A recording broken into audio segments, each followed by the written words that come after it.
I landed in Miami without warning and found my daughter unconscious in the trauma ward with a shattered spine. Her husband was at a luxury resort in the Keys with his mistress, so I erased him from existence. By morning, he was begging on his knees. My name is Marcus Holloway. I am 67 years old, and I spent 40 years on Wall Street, turning failing companies into dust. I thought I had retired from destroying lives. But that night, standing in a hospital hallway that smelled like bleach and broken dreams, I realized the predator inside me had only been sleeping. Before I tell you how I dismantled a man in 12 hours, please like and subscribe to this channel, and tell me in the comments where you are watching from. I want to know how far this story of justice travels. The doors of Jackson Memorial Hospital slid open with a mechanical hiss that sounded like a warning. I did not stop at the information desk. I did not ask for directions. My security team had already sent me the room number. I walked with the heavy, deliberate steps of a man who knows that time is his enemy. The fluorescent lights buzzed overhead, casting everything in a sickly yellow glow. The smell of antiseptic burned my nostrils. Room 714. That number had been seared into my brain during the entire flight from Boston. I pushed the door open, and my heart, a muscle I thought had turned to granite after decades of hostile takeovers, shattered into 1,000 pieces. There she was, Rachel, my only daughter, the only thing in this world that mattered to me since her mother passed away 15 years ago. She looked so fragile in that bed, surrounded by machines that beeped and hissed like mechanical vultures waiting for their meal. Her face was swollen, purple and yellow bruises spreading across her cheekbones like a grotesque watercolor. Her neck was immobilized in a thick brace. Tubes ran from her arms, her nose, her chest. The ventilator forced air into her lungs with a rhythmic whoosh that sounded like the tide going out. But it was not the injuries that made my blood freeze. It was the emptiness of the room.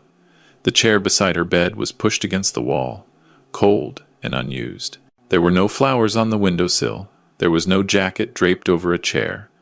There was no half-eaten sandwich from a husband who refused to leave her side. There was no sign that anyone had been there to hold her hand while she fought for her life. My daughter was dying, and she was dying alone. A nurse walked in behind me, a tired woman in her 40s with kind eyes and a clipboard. She stopped when she saw me standing there, a man in a tailored overcoat gripping the foot of the bed like it was the only thing keeping him upright. "Are you family?" she asked softly. "I am her father," I said, my voice sounding like gravel scraping against concrete. "Where is her husband? Where is Connor?" The nurse hesitated. That hesitation told me everything I needed to know. In my line of work, silence is an answer. It usually means someone is hiding something ugly. She looked at the empty chair, then back at me, and I saw pity in her eyes. Pity for Rachel. Pity for me. "Mr. Davenport left about 6 hours ago," she said carefully, choosing her words like she was walking through a minefield. "He said the stress was too much. He said he needed to get away to clear his head. He told us he was going to a meditation retreat to pray for her recovery." A meditation retreat. The words hung in the air like a bad joke. I looked at my daughter, tubes running in and out of her broken body.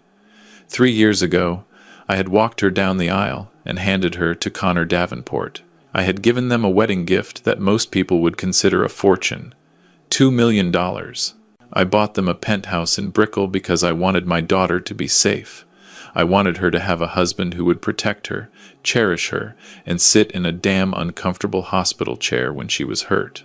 I thought I was buying her security. Instead, it seems I just financed a lifestyle for a parasite. "He went to meditate," I repeated, my tone devoid of any belief.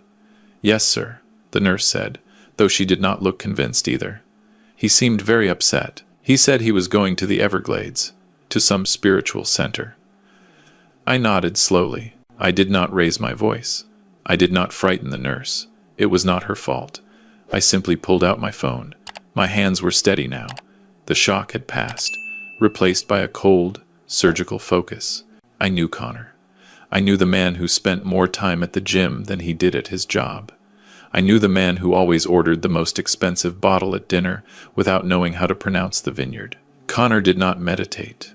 Connor did not have a spiritual bone in his body unless you counted his devotion to his own reflection. I dialed his number. It rang once, twice, 3 times. I watched my daughter's chest rise and fall, driven by a machine, while I waited for the man who promised to love her in sickness and in health to answer his phone. "Dad."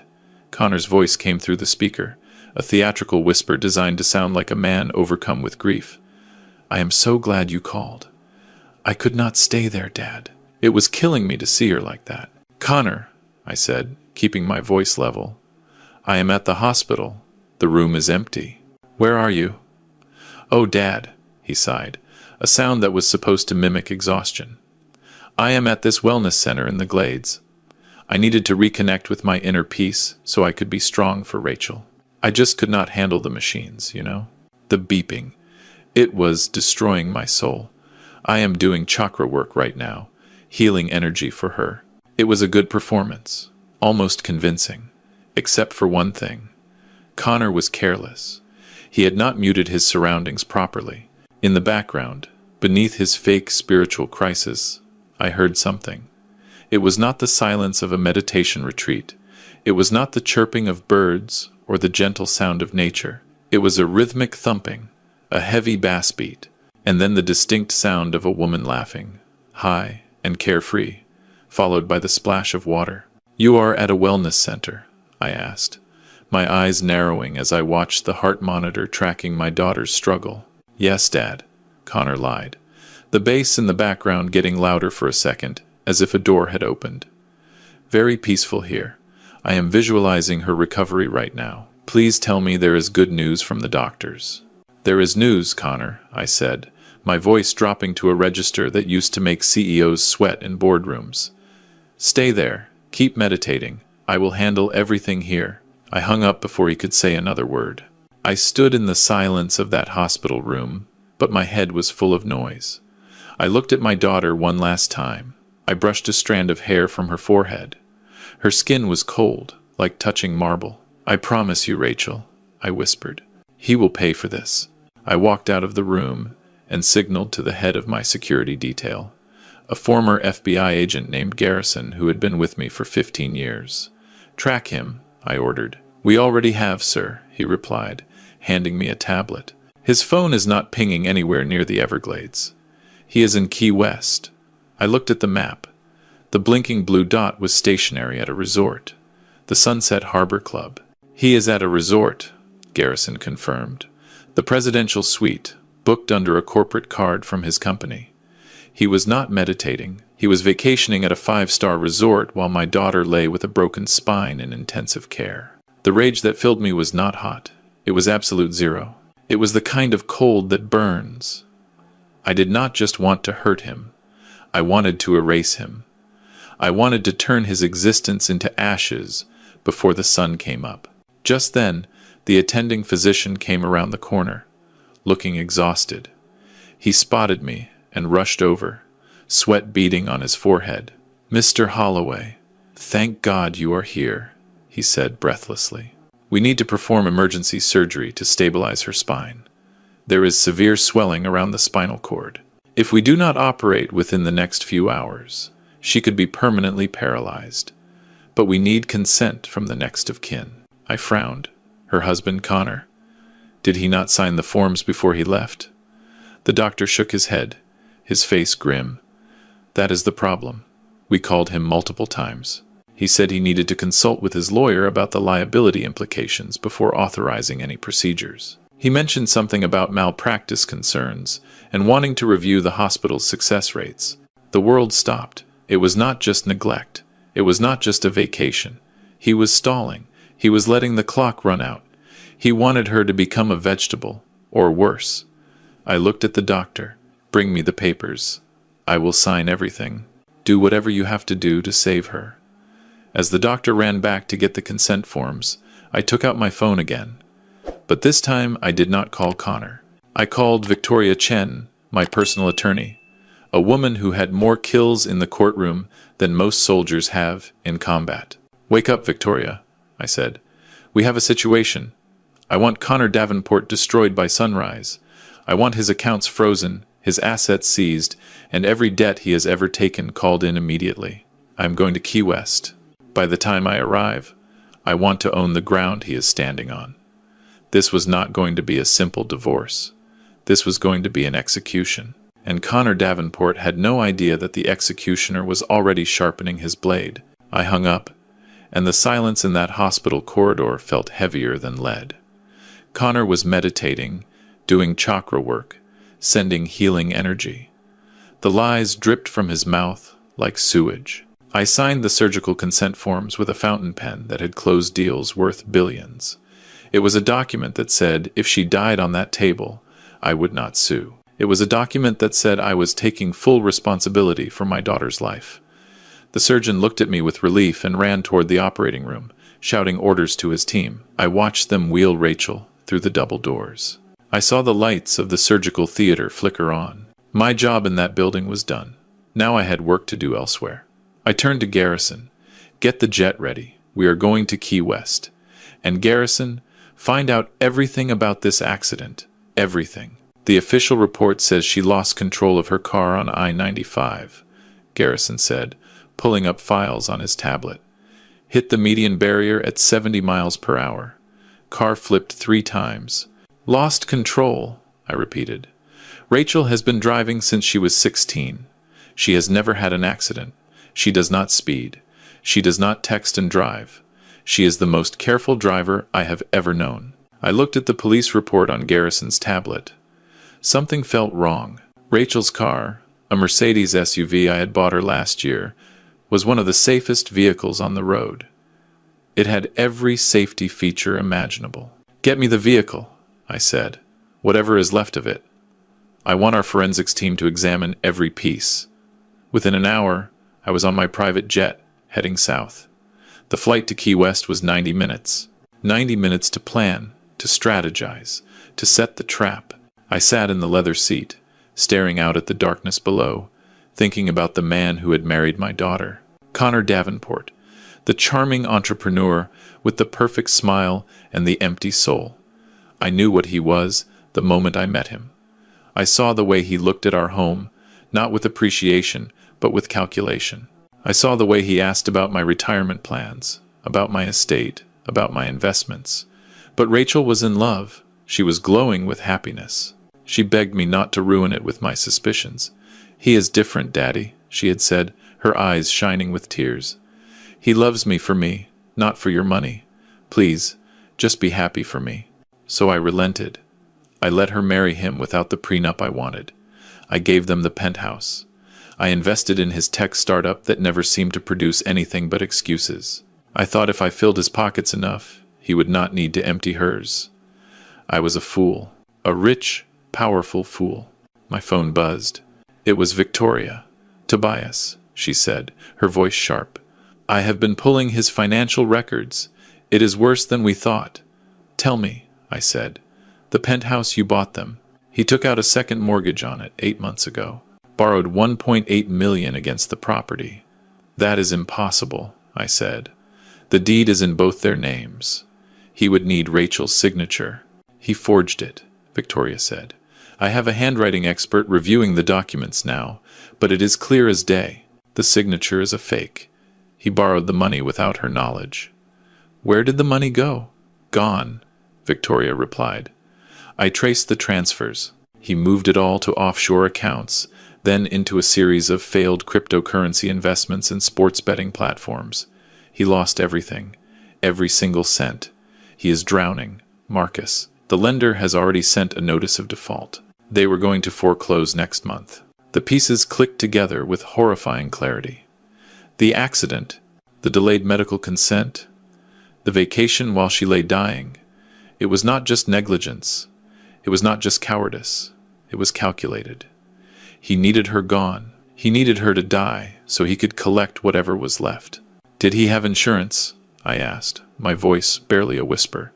Victoria sighed. That is the final nail. He took out a term life policy on Rachel 6 weeks ago. $5 million with a double indemnity clause for accidental death. If she dies in a car accident, he gets $10 million tax-free. $10 million. That was the price tag he put on my daughter's life. He was going to use her blood money to pay off his gambling debts and disappear to some island with his mistress. It was so crude, so utterly devoid of humanity, that I almost admired the audacity. Almost. "Buy the debt," I ordered. "Which debt?" Victoria asked. "All of it," I said. "The mortgage on the penthouse, his car loan, his credit cards, every marker he owes to every bookie and loan shark in Florida. I want to own him. I want to be the only person on earth that Connor Davenport owes money to, and I want to call it all in tonight." "Consider it done," Victoria said. "I will have everything transferred within the hour." I hung up and looked out the window. The lights of the Florida Keys were visible now, glittering like scattered jewels against the black velvet of the ocean. Somewhere down there, Connor was sipping cocktails by a pool, celebrating what he thought was his upcoming payday. "Enjoy it, Connor," I whispered to the darkness. "Enjoy your last drink, because the hangover is going to last the rest of your life." The jet landed at Key West International just after midnight. A black SUV was waiting on the tarmac. Garrison had already sent an advance team to the Sunset Harbor Club. They had eyes on Connor. They had been watching him for the past 2 hours. I received a live feed on my tablet as we drove toward the resort. There he was. Connor Davenport, the grieving husband, the man too devastated to sit by his wife's bedside. He was lounging by the infinity pool in a white linen shirt unbuttoned to his navel, holding a glass of champagne. A woman was draped over him like an expensive accessory. She was young, blonde, wearing a bikini that cost more than most people's rent. They were laughing, clinking glasses, toasting to something. "Zoom in on her neck," I told Garrison. The image enlarged. The resolution was sharp enough to see every detail, and there, glittering against her tanned skin, was a pendant I knew well. A platinum chain with a cluster of sapphires surrounding a central diamond. It was my wife's necklace. I had given it to Catherine on our 20th anniversary. When she died, I gave it to Rachel. She wore it every day. She said it made her feel like her mother was still watching over her. And now, while Rachel lay in surgery, with her spine held together by titanium rods, that necklace was hanging around the neck of her husband's mistress. He had taken it from her. He must have removed it before the accident. Or maybe after, when she was unconscious, bleeding on the highway. He had looted her body before it was even cold and given the prize to another woman.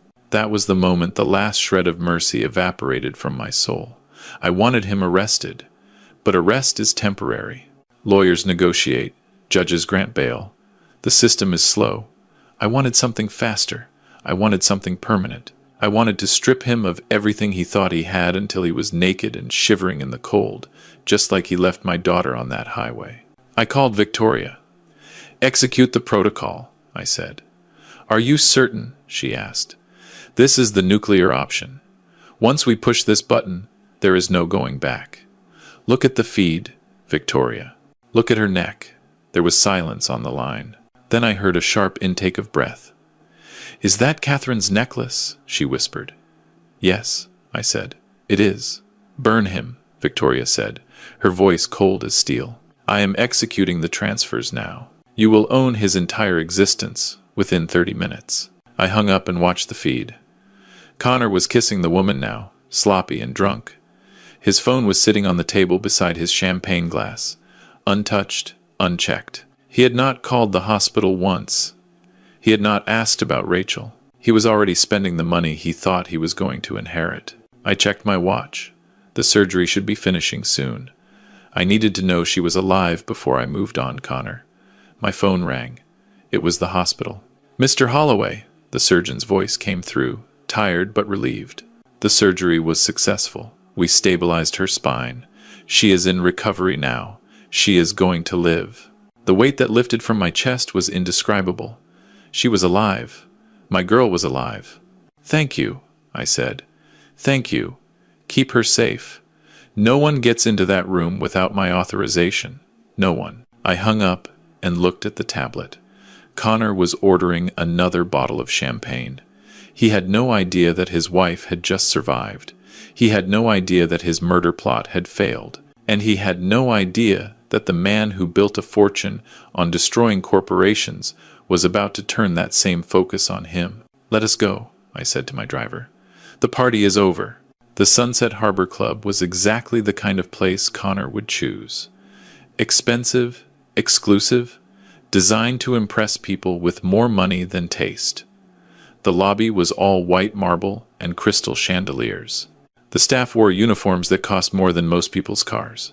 I walked through the entrance like I owned the place. By morning, I very well might. Garrison had already briefed the resort manager, a nervous man named Phillips, who understood immediately that cooperating with me was in his best interest. I did not threaten him. I did not need to. My reputation preceded me. He gave me a keycard to the pool area and promised to keep his security team away for the next hour. I found Connor exactly where the surveillance feed showed him. He was still by the pool, though the crowd had thinned. It was nearly 2 in the morning. Most of the other guests had gone to bed. Only Connor and his mistress remained, along with a few stragglers who were too drunk to notice anything. I walked slowly across the pool deck, my footsteps silent on the wet tiles. Connor had his back to me. He was laughing at something the woman had said, his head thrown back, completely oblivious. I stopped 3 feet behind him and waited. One of the waiters noticed me and froze. He recognized the look on my face. He quietly backed away. "Hello, Connor," I said. He spun around so fast he nearly fell off his lounge chair. The champagne in his hand sloshed over the rim, splashing onto his white shirt. His face went through a rapid series of expressions. Surprise, confusion, fear. And then, because he was a natural liar, he forced his features into a mask of relief. "Dad," he exclaimed, scrambling to his feet. "Oh, thank God. How did you find me? I came here to decompress. The stress was unbearable. Please, tell me there is news about Rachel. Is she okay?" I did not answer immediately. I looked at the woman still lounging on the chair behind him. She was watching me with a mixture of curiosity and annoyance, as if I was interrupting her evening. The sapphires around her neck caught the light from the pool, sparkling like stars. "Introduce me to your friend," I said, my voice calm and cold. Connor glanced back at her, panic flickering in his eyes. "Oh, this is just a colleague from the meditation retreat. We ran into each other here. She was helping me process my emotions." "A colleague," I repeated, "at a 5-star resort, in a bikini, wearing my dead wife's necklace." The color drained from Connor's face. He opened his mouth, closed it, opened it again. For the first time since I had known him, he had nothing to say. I took a step closer. "Rachel is alive," I said. "The surgery was successful.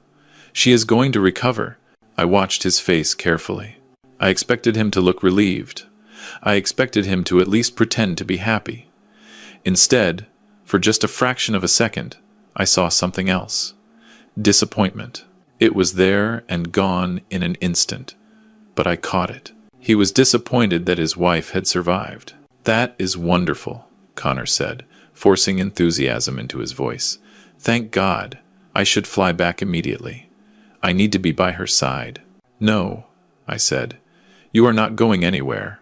His fake smile faltered. "What do you mean?" I pulled out my phone and showed him the screen. It was his banking app. Or rather, it was what used to be his banking app. Every account showed a 0 balance. Every transaction was flagged. Every card was declined. I watched his eyes widen as he scrolled through the devastation. "What is this?" he whispered. "This is a mistake. My accounts have been hacked." "You have not been hacked," I said. "You have been liquidated. 1 hour ago, I purchased the defaulted note on your penthouse.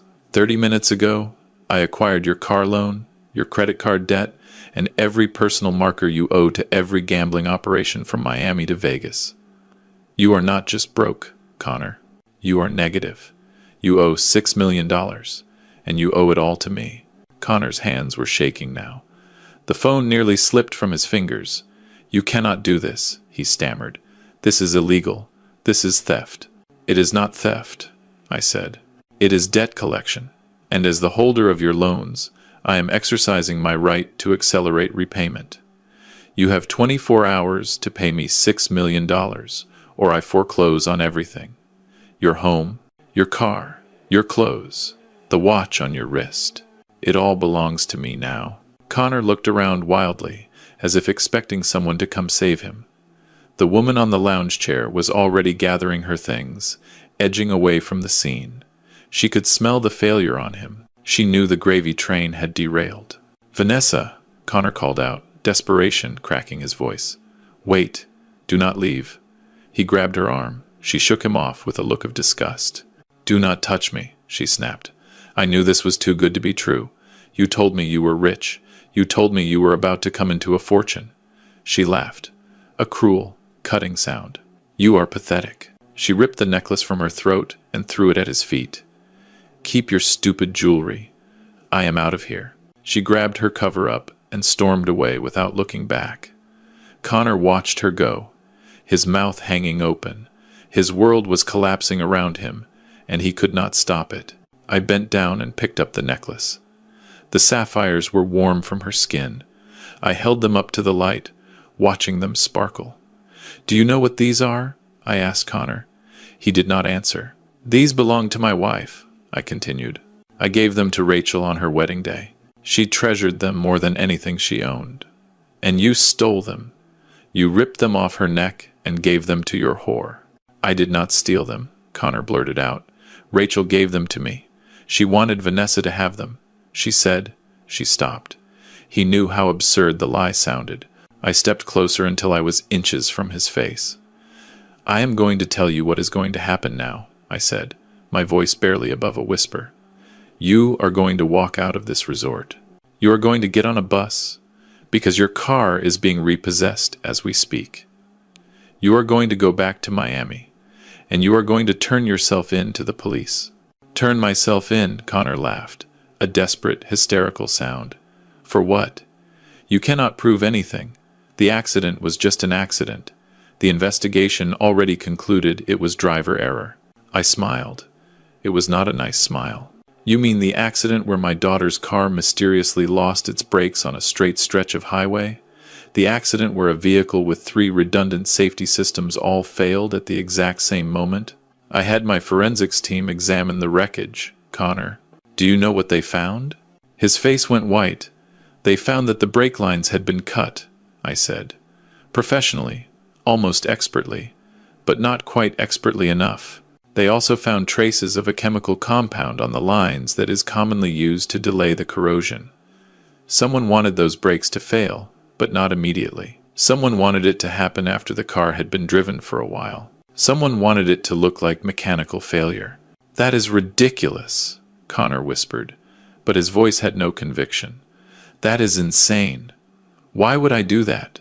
I pulled out my tablet and showed him the insurance policy. $5 million, Connor. 10 with the accidental death clause. That is why you would do it. You needed the money because you gambled away everything I gave you. You forged her signature on a mortgage and lost that too. You were about to be exposed as a fraud. So you decided to kill her and collect the payout. Connor was sweating now, rivulets running down his temples despite the cool night air. "You cannot prove that," he said. "You cannot prove I had anything to do with the car." "I cannot prove you personally cut the brakes," I agreed. "But I can prove motive. I can prove opportunity. I can prove that you took out a massive insurance policy 6 weeks before the accident. I can prove you forged documents and committed fraud. And most importantly, Connor, I have something else." I swiped to a video file on my tablet and pressed play. The footage was from a camera Connor did not know existed. It was the dash cam from Rachel's car, automatically uploaded to cloud storage. It showed Rachel getting into the car that morning. It showed her waving goodbye to someone off camera. And then, in the corner of the frame, reflected in the side mirror, it showed a figure crouching by the wheel well. A figure in a gray hoodie. A figure whose face was visible for just a moment when he stood up and looked around. The figure was Connor. "Rachel did not know about the dash cam," I said. "I had it installed last year for her safety. It uploads to a secure server every time the car starts. You were careful, Connor. But you were not careful enough." Connor stared at the screen. All the fight went out of him. His shoulders slumped, his knees buckled. He collapsed onto the pool deck, sitting in a puddle of spilled champagne, looking like a deflated balloon. "I did not mean for her to die," he whispered. "I just wanted her to be hurt enough to—" He stopped. "Enough to what?" I demanded. "Enough to be paralyzed, enough to need constant care. What was your plan, Connor? Hurt her just enough to get power of attorney, and then what? Drain her accounts? Commit her to an institution?" He looked up at me, and for the first time I saw the real Connor. The mask was gone. There was nothing behind his eyes but emptiness and greed. "She was going to divorce me," he said, his voice flat. "She found out about the mortgage. She found out about Vanessa. She told me she was filing papers next week. If she divorced me, I would get nothing. The prenup you wanted her to sign. She made me sign one anyway. Without telling you, if we divorced, I walked away with nothing. So you tried to kill her," I said. "I tried to survive," Connor snapped, a flash of his old arrogance returning. "You never gave me a chance. You never believed in me. You always looked at me like I was dirt beneath your shoes. Everything I did was never good enough for the great Marcus Holloway." I bent down until I was at his eye level. "You are right," I said. "You were never good enough. And now you never will be." I stood up and signaled to Garrison, who was waiting at the edge of the pool deck. "Call the police," I said. "Show them the video. Show them the forensics report. Show them everything." Connor scrambled to his feet. "Wait," he begged. "Wait. We can make a deal. I know things. I have information. I can tell you about other people. People who would pay to keep their secrets. I can be useful to you." I looked at him with pure contempt. "You just tried to murder my daughter," I said. "There is no deal in the world that could save you now." 2 police officers were already coming through the pool gate, alerted by resort security. They approached with hands on their holsters, taking in the scene. Connor saw them and made one last desperate move. He lunged at me, grabbing the collar of my jacket, pulling me toward him. "You owe me!" he screamed, spit flying from his lips. "I gave Rachel 3 years of my life. 3 years. And all I got was scraps from your table. You treated me like a servant. You looked down on me. This is your fault. All of it." I did not flinch. I did not pull away. I looked directly into his wild, desperate eyes. "No, Connor," I said calmly. "This is your fault. You married my daughter for money. You stole from her. You tried to kill her. And now you are going to prison. The only person you have to blame is the one you see in the mirror." The officers pulled him off me, twisting his arms behind his back. The handcuffs clicked shut with a sound that signaled the end of his freedom. "Connor Davenport," one of the officers said, "you are under arrest for attempted murder, insurance fraud, forgery, and assault. You have the right to remain silent." Connor was not silent. He screamed and cursed and threatened as they dragged him across the pool deck. He made promises of revenge. He swore he would get out on bail. He claimed he had powerful friends who would help him. But his voice got smaller and smaller as they took him away, until finally the night swallowed him up entirely. I stood alone by the pool, holding my wife's necklace in my hand.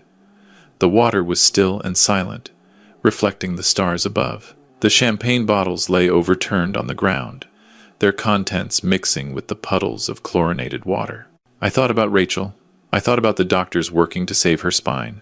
I thought about the months of recovery ahead, the physical therapy, the pain she would endure. I thought about the grandchild I might never have because of what Connor had done to her. Then I thought about Connor, sitting in the back of a police car, realizing that his life was over. The money was gone. The mistress was gone. The resort, the champagne, the lies, all gone. He would spend the rest of his years in a cell, thinking about how close he had come to getting away with it. It was not enough. No punishment would ever be enough for what he had done. But it was justice. Cold, hard, financial justice. The only kind I knew how to deliver. My phone buzzed. It was the hospital. "Mr. Holloway," the nurse said, "your daughter is awake. She is asking for you." I took a deep breath. I put the necklace in my pocket. I walked away from the pool, away from the scene of Connor's destruction, and headed back to the airport. My daughter needed me, and unlike her husband, I would actually be there. The flight back to Miami was the longest 90 minutes of my life. I sat in the darkness of the cabin, watching the lights of the Keys disappear below, thinking about everything that had happened. By now, the police would be processing Connor. By now, Victoria would be filing the paperwork to foreclose on every asset he had ever touched. By now, the news would be starting to spread. The charming entrepreneur, the perfect husband, revealed as a fraud and an attempted murderer. When I walked into Rachel's hospital room, the first thing I saw was her eyes. They were open, clear, and full of tears. She looked so small in that bed, so fragile, but she was alive. She was alive. "Daddy," she whispered, her voice hoarse from the tubes they had removed. Her hand reached out toward me. I took it and held it tight. "I am here," I said. "I am here, sweetheart, and I am never leaving." She tried to smile, but it turned into a sob. "I know," she said. "I know about Connor. The police were here. They told me about the breaks." She squeezed my hand. "I should have listened to you. You tried to warn me." I brushed the hair from her forehead, just like I did when she was a little girl with nightmares. "We do not look back," I said. "We only look forward. He is gone now. He is never going to hurt you again." She nodded, tears streaming down her face. "There is something I have to tell you," she said. Something he did not know. Something nobody knew. I felt a chill run down my spine. "What is it?" Rachel closed her eyes. "I was going to tell him the night before the accident. That is why I confronted him about the money, about the woman. I wanted everything out in the open before I told him my news." She opened her eyes and looked at me. "I am pregnant, Daddy. 8 weeks. I just found out." The room tilted. I gripped the bed rail to steady myself. The implications crashed over me like a wave. Connor had tried to kill not just my daughter, but my grandchild. He had sabotaged that car, knowing that she was carrying his own child. "Does he know?" I asked, my voice barely a whisper. She shook her head. "I never got the chance to tell him. After I confronted him about the forgery, he stormed out. The next morning, I got in the car." She paused, her hand moving instinctively to her stomach. "The doctors say the baby is okay. They monitored everything during the surgery. Strong heartbeat. No trauma to the uterus." I sat down heavily in the chair beside her bed, the same chair that had been empty when I arrived, the chair that should have held her husband. I bowed my head, and for the first time in 15 years, since my wife died, I cried. "He killed his own child," I said. "He tried to kill his own child without even knowing it." Rachel reached over and touched my face. "He does not deserve to know," she said. "He does not deserve to know about the baby. As far as he is concerned, he killed his legacy. Let him believe that. Let him spend the rest of his life thinking he murdered his only chance at being a father." I looked at my daughter, at the steel in her eyes, at the strength that had survived 3 years with a monster. She was not the naive girl I had walked down the aisle. She was a survivor. She was a warrior. "You are just like your mother," I said. She smiled through her tears. "I know." Connor Davenport was convicted 8 months later on charges of attempted murder, insurance fraud, forgery, and assault. The trial lasted 3 weeks. The dashcam footage was played for the jury. The forensics expert testified about the cut brake lines. The insurance investigator detailed the suspicious policy. Victoria made sure every piece of evidence was presented in the most damaging light possible. Connor tried to claim insanity. He tried to claim emotional distress. He tried to blame me, saying I had driven him to desperation with my controlling behavior. None of it worked. The jury deliberated for 4 hours and came back with a guilty verdict on all counts. He was sentenced to 45 years without the possibility of parole. He will be 93 years old before he is eligible for release. He will die in that cell, alone and forgotten, just like he left my daughter on that highway. The penthouse in Brickell was sold at auction. I bought it myself, just so I could donate it to a women's shelter for survivors of domestic abuse. The car, the clothes, the watches, everything Connor had ever owned was liquidated, and the proceeds went to charity. Every trace of his existence was erased. Rachel recovered. It took 6 months of physical therapy, but she learned to walk again. The doctors said she was a miracle. I said she was her mother's daughter. And 5 months ago, my grandson was born. We named him Thomas, after my father. He has Rachel's eyes and Catherine's smile. When I hold him in my arms, I think about everything that almost was. I think about Connor on that highway, cutting the brake lines, believing he was about to become a rich man. He had no idea he was destroying his own future. That is the cruelest irony of all. Connor killed for money he would never see. He tried to murder a woman who was carrying his son. He threw away everything that could have given his life meaning, all for a payout that evaporated the moment I made a phone call. I am 67 years old now. I have more money than I could spend in 10 lifetimes. But the only wealth that matters is sleeping in a crib in my daughter's apartment, gurgling at the ceiling, completely unaware of the monster who almost ended his life before it began. If you are watching this, if you suspect someone close to you is not who they claim to be, trust your instincts. Document everything. Pay attention to the details. And if they cross the line, do not wait for the system to catch up. Take action. Use whatever tools you have. Money is not just currency. It is power. It is protection. It is the weapon that can destroy those who threaten what you love. Connor thought I was just a rich old man. He thought I was slow, sentimental, easy to manipulate. He forgot how I got rich. He forgot that I spent 4 decades dismantling companies and exposing fraud.